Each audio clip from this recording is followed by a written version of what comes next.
Dueñas, puloy-an ka mga kababainhan nga magayon.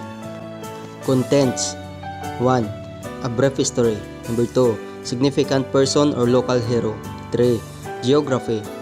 4. Culture. And 5. References. A brief history. Dueñas had its foundation and Christianization in 1590 with the name Sumandig. In 1599, it was moved to Sibucao.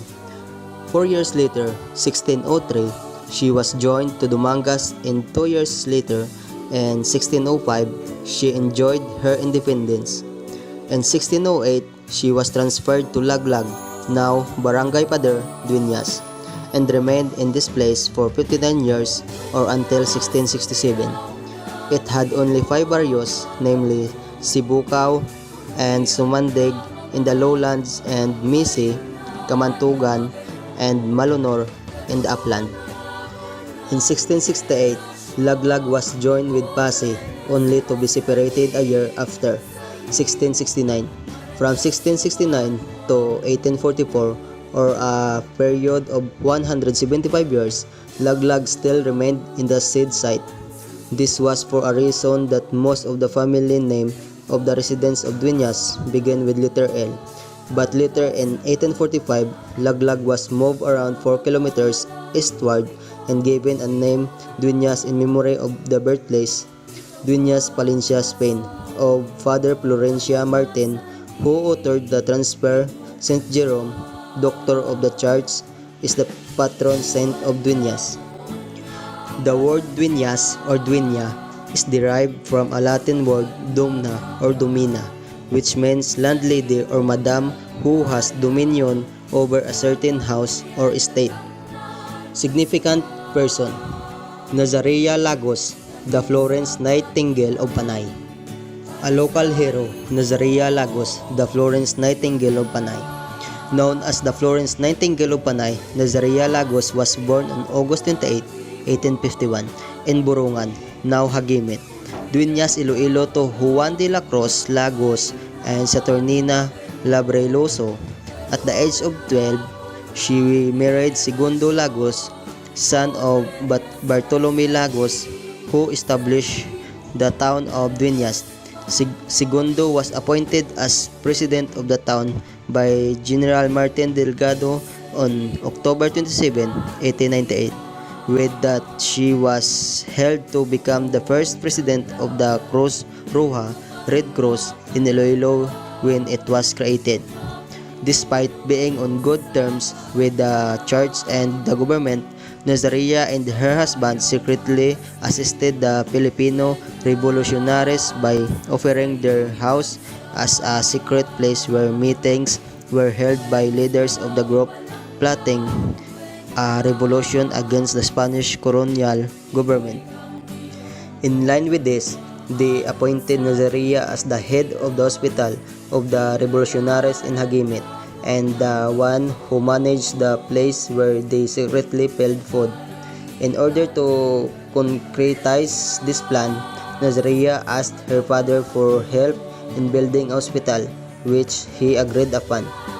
While managing the hospital, Nazarea's work also extended to gathering medical supplies and recruiting people and joining the movement. The hospital heavily contributed in helping the people until the time came when it was captured and destroyed by the Americans during the Philippine-American War. Aside from devoting her time assisting and looking after the sick, Nazarea, along with her daughters, would also be remembered by making the Philippine flag that was raised in the plaza in Dueñas on June 12, 1899, symbolizing the proclamation of the country's independence in Panay. The Nazarea Lagos Monument, located at Dueñas Plaza. Geography: Dueñas, a fourth-class municipality in Iloilo, boasts a rich history that can be traced back to 1590 when it was established at Christianized under the name Sumandig over the years and underwent various relocation and mergers with neighboring areas before finally achieving independence in 1605.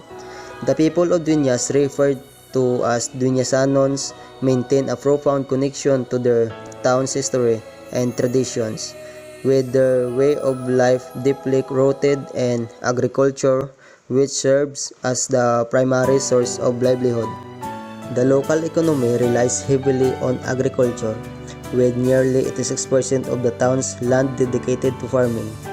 This strong link to the land is celebrated annually during the Anihan Festival, an event that vividly portrays the customs and traditions of the Dueñasanons during the harvest season.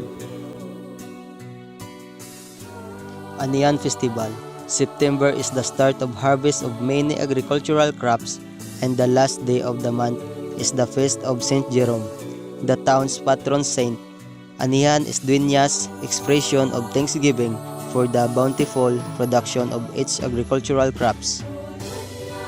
The main features is the tribal dance competition, characterized by street dancing and performances depicting the practices, customs, and traditions of Dueñasanons before or during the harvest season.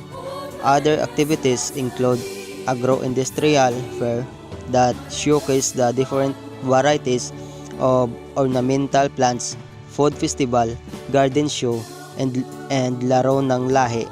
This annual activity is spearheaded by the local government unit with the full support of the Anihan Festival Committee.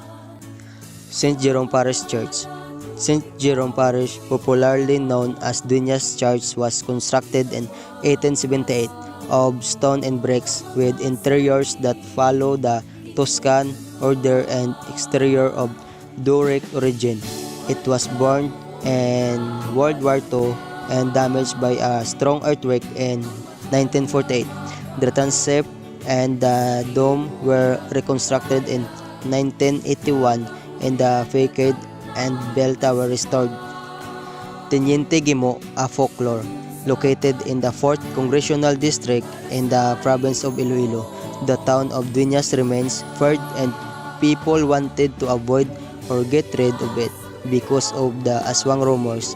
This was because of the Teniente Gimo story. Many still believe that it's just a folk tale which was transferred from generation to generation since the Spanish era until this time, who was hidden.